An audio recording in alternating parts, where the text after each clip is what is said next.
ప్రైస్లా దేవుని పరిశుద్ధ నామానికి స్తోత్రం కలుగునుగాక. క్రీస్తునందు ప్రియమైనటువంటి స్త్రీమూర్తులందరికీ మన ప్రభువును రక్షకుడైన యేసుక్రీస్తు పరిశుద్ధమైన అతి శ్రేష్టమైన నామమున మీకందరికి కూడా నా హృదయపూర్వక వందనములు తెలియజేస్తూ ఉంటున్నాను.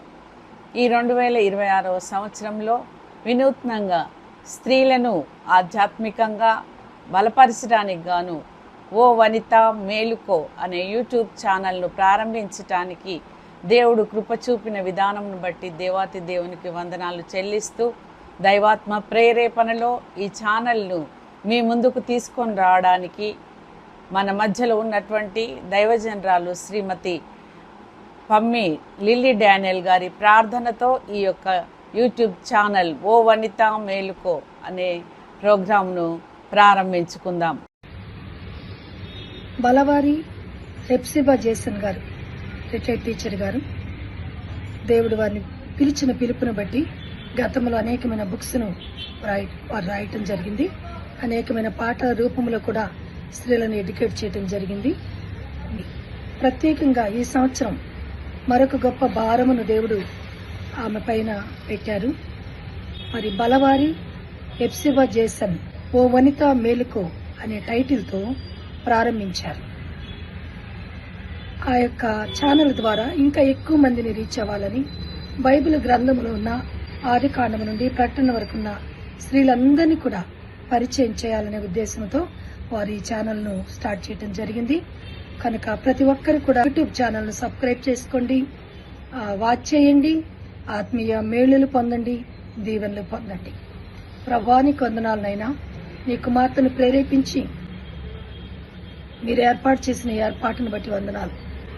బలవారి హెప్సిబా జేసన్ గారి ద్వారా స్టార్ట్ చేయబడిన ఈ యూట్యూబ్ ఛానల్ ద్వారా అనేక మందికి తాను రీచ్ అవటానికి మీరు కృప దయచేయండి. తన హృదయంలో పెట్టిన భారమును మరి గ్రామీణ స్త్రీలతో, సిటీలో ఉన్న స్త్రీలతో, బాధల్లో దుఃఖంలో ఉన్న స్త్రీలతో, వేదనలో కృంగిపోయి ఉన్న స్త్రీలతో, మాట వినని బిడ్డలతో, కుటుంబాన్ని ఎలా సాగించాలో తెలియని స్థితిలో ఉన్న స్త్రీలతో మాట్లాడటానికి బిడ్డను మీరు వాడుకుంటున్నందుకు వందనాలు. ఈ ఛానల్ అనేక మందికి రీచ్ అవటానికి సహాయం చేయమని, ఈ ఛానల్ ద్వారా అనేక మంది మేలులు, దీవెనలు, ఆశీర్వాదములు పొందినట్లుగా నీ కృపను కుమ్మరించమని యేసు ఉన్నతమైన నామమున తండ్రి కుమార పరిశుద్ధాత్మ పేరట ఈ ఛానల్ను తండ్రి కుమార పరిశుద్ధాత్మ పేరట ప్రతిష్ఠ చేయించున్నాము తండ్రి, ఆమేన్. నా పేరు Lily Daniel, Maranatha gospel ministries, Hyderabad.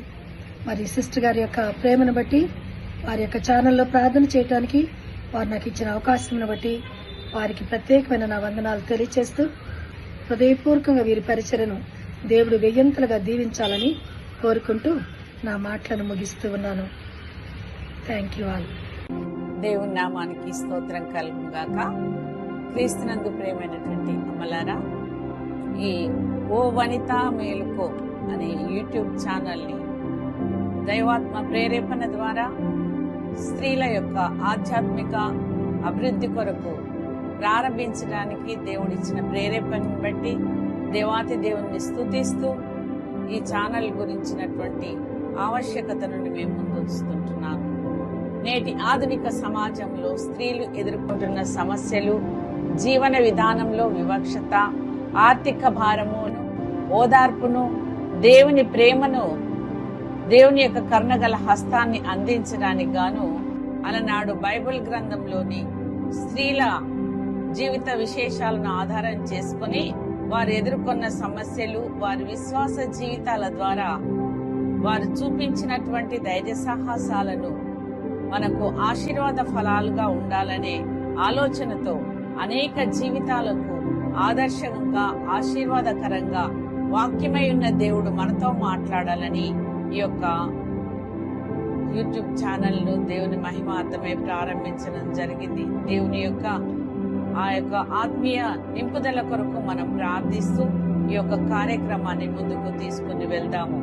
మన యొక్క ఆధ్యాత్మిక జీవితాల్లో నిరాశతో ఉన్నటువంటి బిడ్డల యొక్క జీవితాల్లో వెలుగులు నింపాలనే ఆశతో మరి ఈ కార్యక్రమాన్ని ముందుకు తీసుకుని వస్తుంటున్నాను. మరి సమస్తమైన మహిమ ఘనత ప్రభావాలు ప్రభుకే చెల్లునుగాక. ఆమేన్. దేవుడు నాకు ఇచ్చిన రక్షణను నిరర్థకం చేయకుండా రక్షణ లేని వారికి రక్షణ అందించడానికి ఆయన దర్శనం ద్వారా అనేక ప్రాంతాలలో దేవుని సువార్తను ప్రకటిస్తూ ముఖ్యంగా గ్రామీణ ప్రాంతాల్లో ఉన్న స్త్రీలను బలోపేతం చేయడానికి వారి జీవితాలలో యేసుక్రీస్తును పరిచయం చేయడానికి దేవుడు నాకు ఇచ్చిన అవకాశాన్ని బట్టి దేవుణ్ణి స్తుతిస్తూ ఉంటున్నాను. మన కుటుంబ సంఘ సామాజిక జీవితాలలో స్త్రీలు కీలకమైన పాత్రను పోషిస్తున్నారు అనే విషయం మనకందరికీ తెలిసిందే. అనేక రంగాలలో నైపుణ్యం సంపాదించుకొని అభివృద్ధి పదంలో ముందుకు కొనసాగుతున్నారు ఈనాటి స్త్రీలు. కుటుంబంలో తల్లిగా, చెల్లిగా, భార్యగా ఎన్నో పనులను ఓపికతో సహనంతో చేస్తూ పరోక్షంగా సమాజాభివృద్ధికి తోడ్పడుతున్నది. ఇట్టి బృహత్తరమైన కార్యక్రమాలు చేపడుతున్న స్త్రీల యొక్క జీవిత విశేషాలను బైబిల్ ఆధారంగా గమనించడము మనకెంతో ధన్యకరమని భావిస్తూ స్త్రీల యొక్క బైబిల్ గ్రంథంలోని స్త్రీల యొక్క జీవితాల గురించి మనము తెలుసుకుందాం. దానికంటే ముందుగా స్త్రీ యొక్క జననం గురించినటువంటి దేవుని యొక్క సంకల్పము ఏమై ఉన్నదో ఆలోచిస్తాం. ఈ సృష్టి అంతటిలో అత్యంత విలువైనది మానవ జన్మ. ఆ దేవాతి దేవుడు తన ఉన్నత ప్రణాళిక ద్వారా ఈ సృష్టి అంతటిని తన నోటి మాట ద్వారా చేయడము మనం గమనిస్తాము.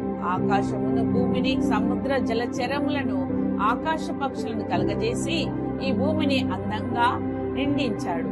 వీటిని పరిపాలించుటకు గాను తన పోలిక చొప్పున నేల మట్టితో మానవుని చేసి జీవాత్మను ఊది అతనికి ఆదాము అని పేరు పెట్టి ఏదేను తోటలో ఉంచడం జరిగింది.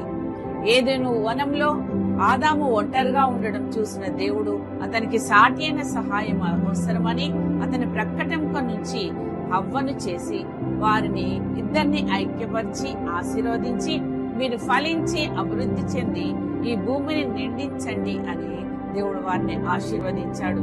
ఎప్పుడైతే దేవుడు స్త్రీని చేశాడో ఈ యొక్క సృష్టికి సంపూర్ణత్వము లభించిందని దేవుడు ఎంతగానో సంతోషించాడు. కనుక క్రీస్తునందు ప్రియమైన వారలారా, దేవుడు స్త్రీని సృష్టించడంలో ప్రత్యేకమైన ప్రణాళికను లేక ఉద్దేశాన్ని కలిగి ఉన్నాడని మనము అర్థం చేసుకోవాలి. బైబిల్ గ్రంథంలో స్త్రీల జీవిత విశేషాలను ఒక్కసారిగా మనం గమనిస్తాం. ఇశ్రాయేలు ప్రజలను ఏలినటువంటి రాణులను చూస్తాము. యూదా జనాంగాన్ని పరిపాలించినటువంటి నాయకురాళ్లను మనం చూస్తాము. ప్రవక్తలను మనం చూస్తాము. న్యాయాధిపతులను బైబిల్ గ్రంథంలో చూస్తాము. అంతేకాకుండా తమ ప్రజల జీవితాలను రక్షించడానికి మరి ఎస్తేరు రాణి మరణ శాసనాన్ని కూడా కూలద్రోసి తన యూదా జనాంగాన్ని రక్షించుకున్నటువంటి గొప్ప స్త్రీగా మనం గమనిస్తాము.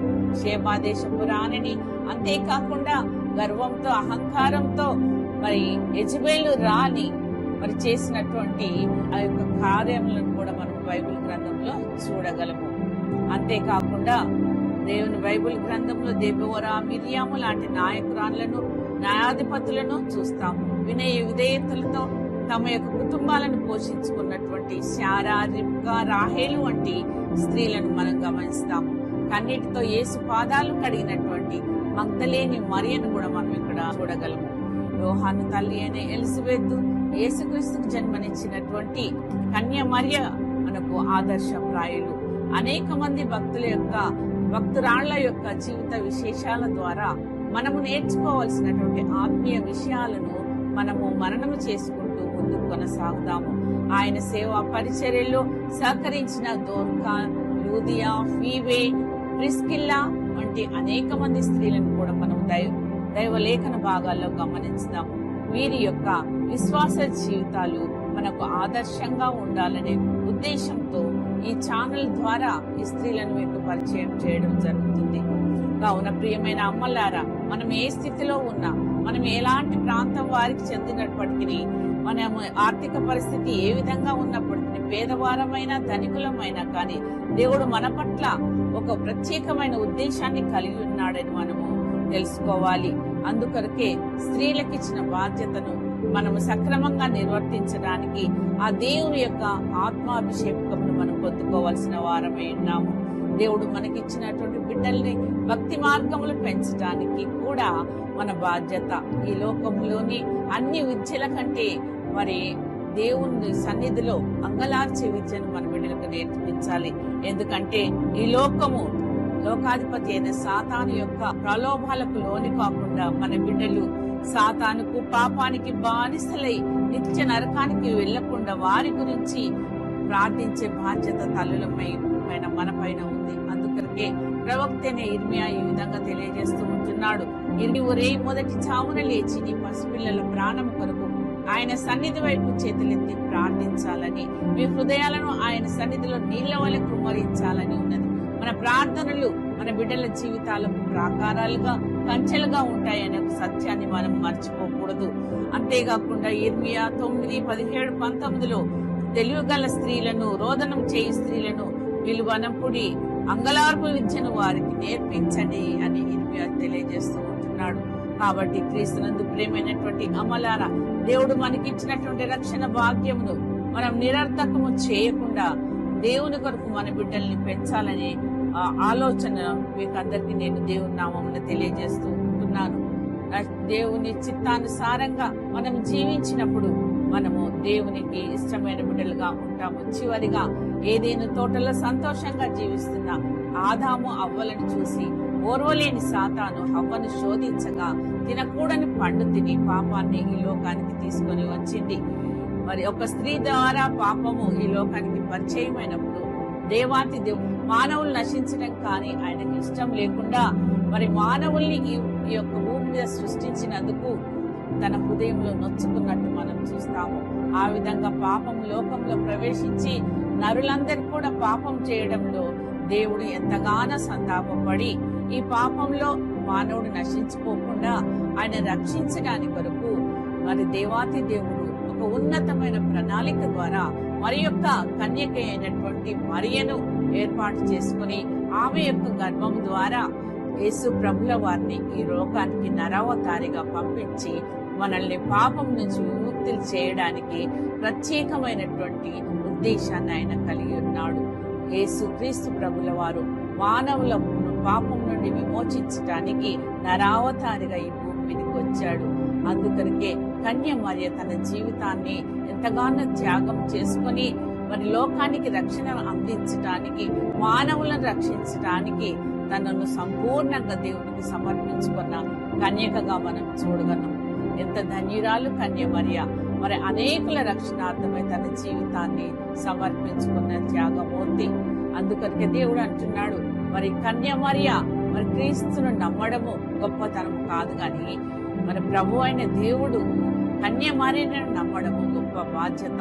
ఎందుకంటే మన పట్ల దేవుడు కలిగిన ఉద్దేశాన్ని మనము నెరవేర్చే వారంగా ఉండాలి. మన క్రియల ద్వారా, మన మాటల ద్వారా, మనం చేస్తున్న ప్రతి క్రియ ద్వారా దేవుడు మనల్ని ఎంతగానో నమ్మి ప్రేమించే బిడ్డలంగా మనం ఉండాలని కన్య మరియ ద్వారా మనం నేర్చుకుంటున్నాము. లోక కళ్యాణార్థం యేసుక్రీస్తు జన్మనిచ్చి ధన్యం చేసుకున్న ధన్యజీవి పుణ్య మరియగా నేడు కన్య మరియ కొనిపడుతుంది. క్రీస్తునందు ప్రియమైనటువంటి వారులారా, స్త్రీలముగా కుటుంబంలో యోగ్యురాలైనటువంటి సహచారిగా, జ్ఞానవంతురాలైన తల్లిగా మన ఇల్లు కట్టుకుంటూ భర్తలకు కిరీటమై ఘనతనిచ్చే స్త్రీలుగా ఉండాలని, మాతృత్వము విలువలను ఎరిగిన వారంగా, బాధ్యత గల వారంగా పిల్లలను దైవభక్తిలో పెంచి దేవుని కుమార్తెగా, సద్గుణశీలిగా, వినయ విధేయులతో కొనియాడబడుతూ తన ఇంటిని దేవుని ఇంటికి ఎనలేని కీర్తిని తెచ్చిపెట్టే స్త్రీలంగా మనం ఉండాలని దేవుడు కోరుకుంటున్నాడు. మన దేవుడు కరుణా సంపన్నుడు, అహంకారులను ఎదిరించి దీనిలో కృప అనుగ్రహించే దేవుడు. కాబట్టి ఉన్న వాటిన నీవు దేవుని సన్నిధిలో ఆయన సంపూర్ణమైన సమర్పణలో మనం ముందుకు కొనసాగుదాము. దేవునికి మన హృదయాలను సమర్పించుకుందాం. ఎందుకంటే ఎప్పుడైతే నువ్వు దేవుని సన్నిధికి వస్తావో, ఆయన కరుణా హస్తాన్ని కోరుకుంటావో, ఆయన నిన్ను రక్షించడానికి సిద్ధంగా ఉన్నాడు. ఆయన నేరకు ఉండినట్టు ఆయన చెవులు మందం కాలేదు, రక్షించక నేరకు ఉండినట్లు ఆయన హస్తము కూర్చగాలేదు. నీ కొరకు, నా కొరకు ఆ దేవాతి దేవుడు నిత్యం మన కొరకు ఎదురు చూస్తూ ఉంటున్నాడు. ఎప్పుడు మనము ఆయన హృదయంలో, మన హృదయాలలో ఆయనకు స్థానం ఇస్తామో అప్పుడు దేవుడు మనలో ఉండడానికి ఇష్టపడుతున్నాడు. కనుక మనం అందరం కూడా దేవాతి దేవుని మన హృదయాల్లోకి ఆహ్వానించి ఆయన బిడ్డలంగా, ఆయన సాక్షులంగా మనల్ని, మన కుటుంబాలని, మన బిడ్డల్ని ఆయన కొరకు పెంచడానికి, ఆయన ఆశీర్వాదాలు పొందుకోవడానికి నిత్యము దేవుని సన్నిధిలో గోచాడే స్త్రీలంగా ప్రార్థించి ఆయన కట్టడలను అనుసరించే విడలంగా ఉండాలని దేవాది దేవుడు కోరుకుంటున్నాడు. క్రీస్తునందు ప్రియమైనటువంటి అమ్మలారా, ఇవి దేవుడు చూపిన కృపను బట్టి వందనాలు చెల్లించుకుంటూ ప్రతి వారం ఒక్కొక్క స్త్రీ గురించి మీకు పరిచయం చేయాలని ఆలోచిస్తుంటున్నాను. కనుక మీరు ఈ యొక్క ఛానల్ ను సబ్స్క్రైబ్ చేసుకొని షేర్ చేసి మీ యొక్క కామెంట్స్ మాకు తెలియజేసినట్టయితే ప్రతి వారం కూడా మేము చేసే ప్రోగ్రామ్స్ లో ఆధ్యాత్మికంగా ఎదగడానికి, అనేకులకు ఆశీర్వాదకరంగా ఉండడానికి ఈ యొక్క ఛానల్ నేను ప్రారంభించడానికి దేవుని సేవ పరిచర్యలో గత 30 సంవత్సరాలుగా ఆయన వాడుకుంటున్న విధానం బట్టి, దేవుడు నాకు ఇచ్చిన దర్శనాన్ని బట్టి నా యొక్క క్లుప్త సాక్ష్యాన్ని నేను వచ్చే ఎపిసోడ్ లో మీతో పంచుకుంటానని తెలియజేస్తూ, నా కొరకు, నా కుటుంబం కొరకు, నా ఛానల్ కొరకు మీరు ప్రార్థించాలని, సహకరించాలని మిమ్మల్ని మనసారా దేవుని పేరిట కోరుకుంటూ ముగిస్తూ ఉంటున్నాను. ఇట్లు మీ ప్రియ సహోదరి బాలవారి హెప్సిబా జేసన్.